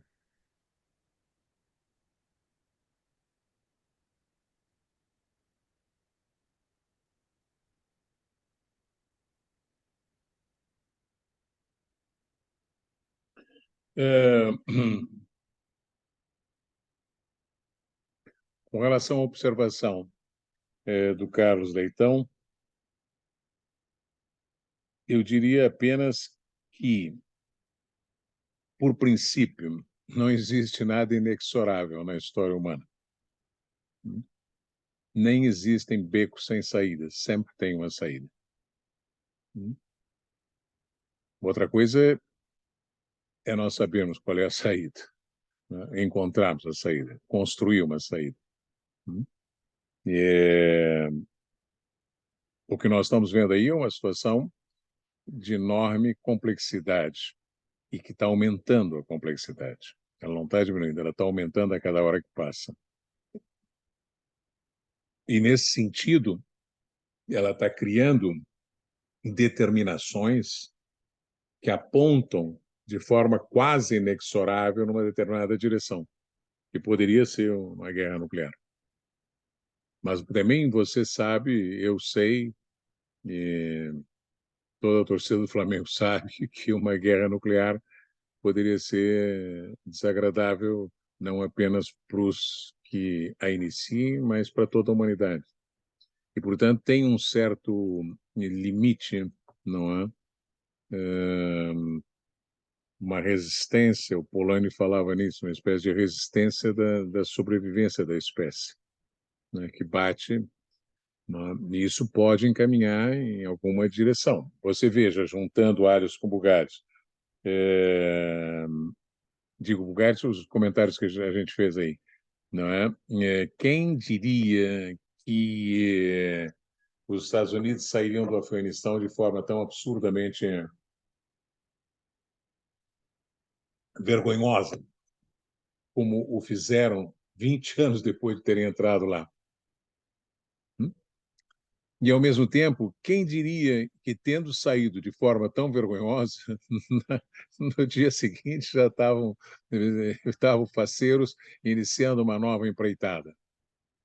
Você nem aí o negócio que perderam no Afeganistão, se lixando para o Afeganistão. Mais ainda, seguiram congelando os bens do Afeganistão e que se arrebente o Afeganistão. Quem diria que os Estados Unidos iam ter aquela saída vergonhosa da embaixada em Hanoi, não em Seul, não em, meu Deus, na capital do Vietnã do Sul. Era Saigon. Saigon, né? Daquela cena igual. Num caso foi um avião, no outro caso era um helicóptero agarrando as pessoas e saindo. Não é? Quem diria? E, no entanto, quem diria E quem diria que 10 anos ou 20 anos depois, os Estados Unidos têm acordo militar com o Vietnã para tentar bloquear a expansão chinesa. Por sorte, a história humana é extremamente inventiva, a despeito de que nós, individualmente, sejamos muito menos inventivos do que a história. Então, acontece que ela encontra caminhos, mas a gente, quando está raciocinando, eventualmente bate em certas limitações onde você não é? Mas não quer dizer que não tenha saída. Não é? Sobretudo quando, no limite, a alternativa é uma destruição total de todo mundo, ou pelo menos uma boa parte, né, dos envolvidos. Não é? A outra questão, Padre, sobre se esse bloco está desbancando o poder mundial dos Estados Unidos. Eu acho que toda a questão aí está na palavra desbancando, não é? A palavra desbancando tem muito sentido de que você está tirando o cara de um banco. E eu acho que não é isso o que está em curso. Também aí não existe inexorabilidade e é muito difícil você imaginar, não é? Digamos, dada as dimensões globais, universais do poder militar imperial norte-americano e do poder financeiro e do poder monetário. Não é? Então, você tem moeda, você tem as armas, você tem 140 bases ao redor do mundo. Não, você tem 130 acordos militares, 750 bases ao redor do mundo. E você é o único país do mundo que tem uma capacidade de mobilizar tropa em 72 horas em qualquer canto do mundo. Você é um império militar global. E, além disso, você tem uma moeda que está sofrendo dificuldades grandes, mas que é a moeda de fácil circulação global. Não é? Então, não é impossível que há um deterioro de poder relativo. Não é? Há um avanço muito acelerado da China e da Rússia em pouco tempo, talvez até por conta da guerra da Ucrânia. Acelerou a formação de blocos e, inclusive, essa estranha expansão diplomática da China, pacificadora, quando, na verdade, a OTAN vai agora, na próxima reunião, criar uma comissão especial, um grupo de trabalho especial para estudar o tamanho da ameaça da evolução militar da China. Que a China está evoluindo militarmente, está evoluindo tecnologicamente e está tendo um papel pacificador. Outra dessas coisas que, graças a Deus, existem, para que a nossa cabeça não fique adormecida nos louros de uma teoria que a gente acha que funciona para todo lugar. Não funciona. Você está sempre sendo desafiado por novas configurações, situações, Acho que talvez uma das coisas que foi ruim para a esquerda latino-americana, sei lá, europeia, para que falar, né? Foi realmente uma espécie de paralisia intelectual, né? Pouca disposição de pensar o novo com coragem e com categorias novas, né? Então, uma tentativa sempre de botar para dentro da sua teoria os fatos novos. E aí não sai do lugar, você não entende nada.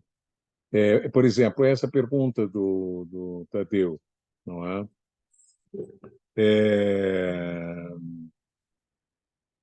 É possível uma transição hegemônica sem guerra? Em primeiro lugar, de novo, né, teria que trabalhar o conceito de transição hegemônica. O que é exatamente isso? Isso também é uma outra coisa que foi muito usada, né, no final do século passado, com a crise americana, a crise da hegemonia, a transição do Japão era na época dos Estados Unidos para o Japão, imagina. Depois dos Estados Unidos para não sei quanto e tal. Então criou-se muito esse, virou um novo arquétipo na cabeça da gente. Não tem hegemonia, tem transição hegemônica. Tarará, primeiro foi a Inglaterra para os Estados Unidos, tudo, depois tem a Holanda, tem a Espanha, porque agora então vai para onde? Vai para a China, né? Isso é muito, eu acho, posso estar enganado, mas me parece muito linear. Né? E talvez a história seja mais, tenha caminhos múltiplos. Acho que uma mudança de peso da configuração geopolítica mundial não tende a acontecer ou nunca aconteceu sem uma grande guerra. Isso sim, eu acho que é possível dizer com relação ao passado. Sempre. Ou começou, ou terminou, ou passou por uma grande guerra.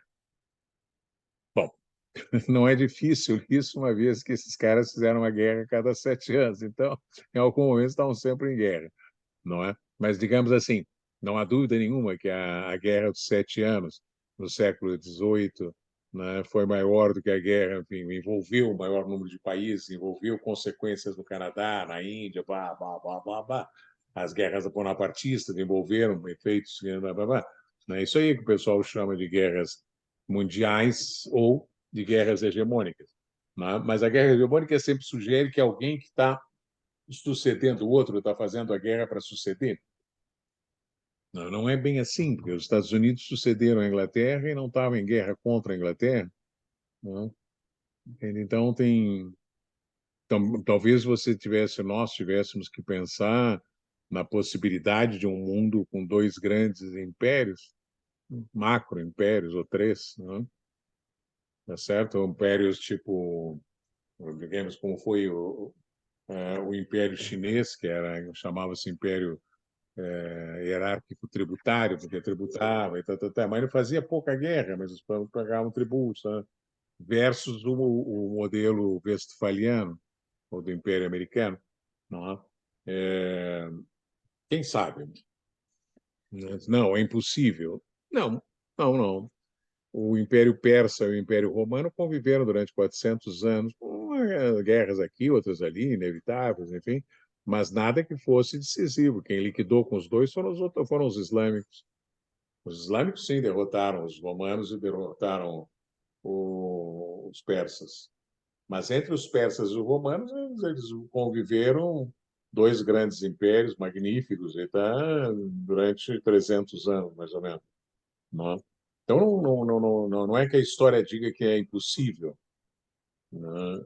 Mas isso envolveria, eu acho que há, né, pedaços da elite norte-americana que sonham com a possibilidade de uma convivência competitiva com a China que não seja belicosa, mas ao mesmo tempo mandam jogam para Taiwan bomba, e fazem provocações em Taiwan o tempo inteiro. Né? Então, é uma coisa. É um momento extremamente complexo. A outra é a mesma coisa da pergunta: como é que pode ser um grande pacificador a China? Né? E, ao mesmo tempo, é um país em processo aceleradíssimo de construção armamentista.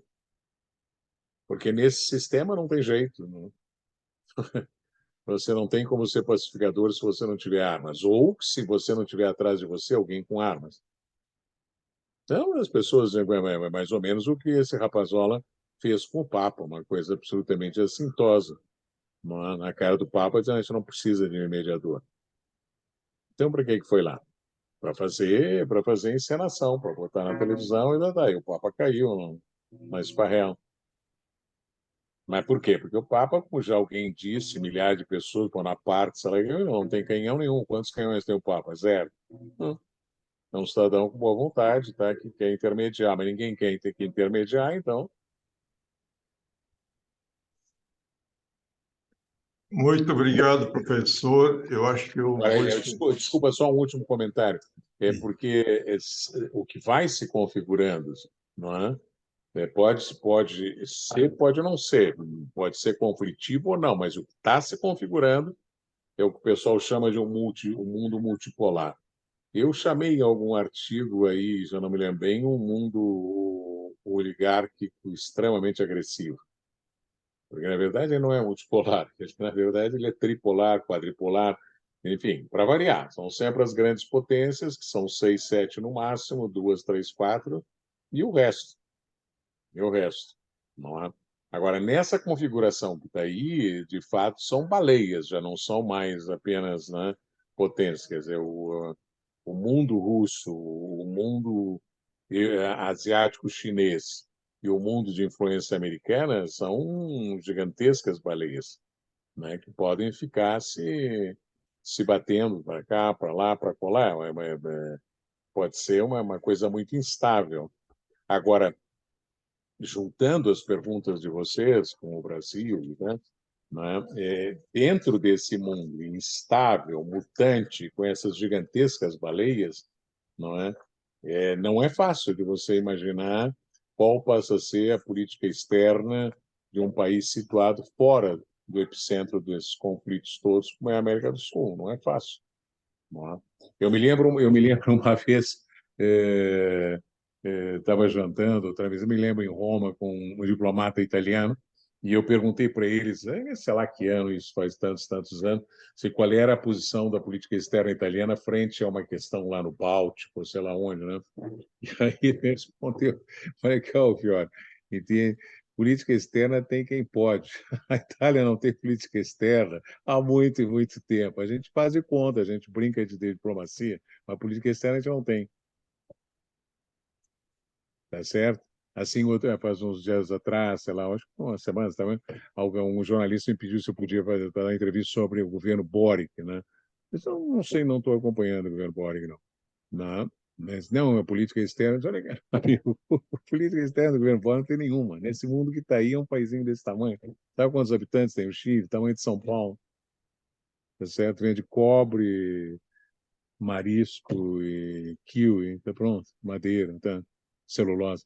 Não tem, não dá, você não tem, você pode fazer diplomacia e tal, mas você não tem condições de pensar em projetar, ter iniciativa, é uma coisa que é uma pequena canoa, a primária exportadora.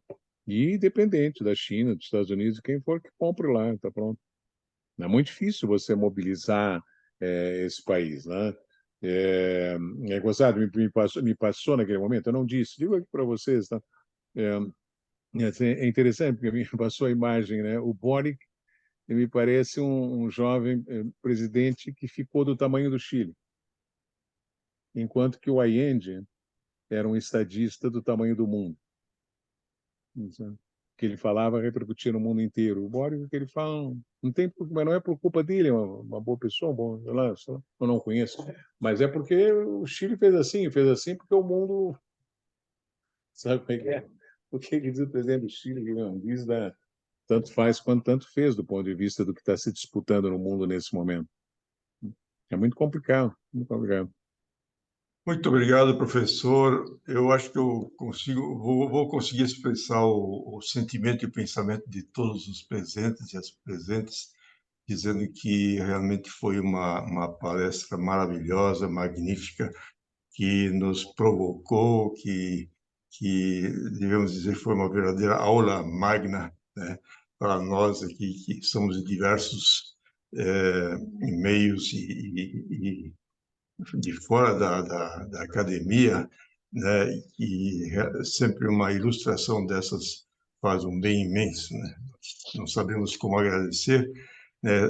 Eu teria tido mais uma questão para fazer, mas o nosso tempo já se esgotou e só podemos agradecer.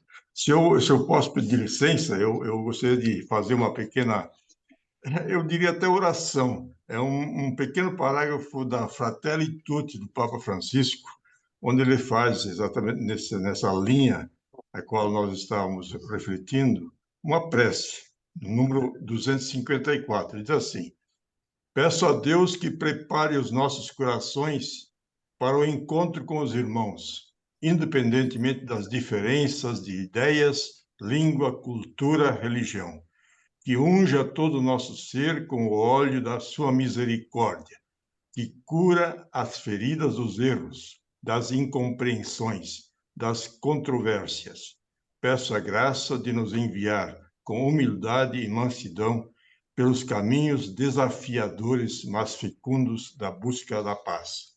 São palavras do Papa Francisco, e essas palavras me lembram de uma palavra que o José Mujica falou logo no início, quando a guerra da Rússia e Ucrânia explodiu.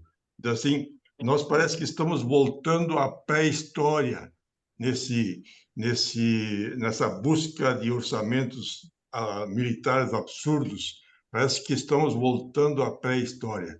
Será que Mujica, nesse idealismo, está realmente vendo a pré-história reaparecendo em pleno século XXI. Eu deixo isso como uma provocação, porque a história humana, creio eu, que já deveria ter um acúmulo cultural suficiente para superar essa virtuosidade das guerras, né?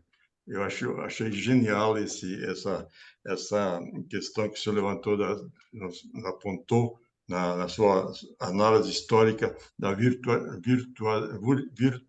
virtuosidade das guerras. Ou seja, a guerra tem uma virtuosidade, tem como característica a virtuosidade, e por isso que ela é necessária para alimentar a humanidade. Será que o século XXI não deveria nos abrir portas para superar essa volta quase à pré-história, segundo Mujica? Bom, esses são idealismos dos quais também o nosso presidente Lula provavelmente participa, e buscando um pragmatismo no meio de tudo isso. Bom, só nos resta agradecer, né? E espero que tenhamos uma outra oportunidade para podermos usufruir de suas reflexões e provocações, né? Obrigado. Se serviram para provocar o vosso pensamento, fico muito contente. Com certeza. Boa noite. Excelente, professor Fiore. Obrigada, professor. Obrigado. Obrigado, Lavou a minha padrinho. alma.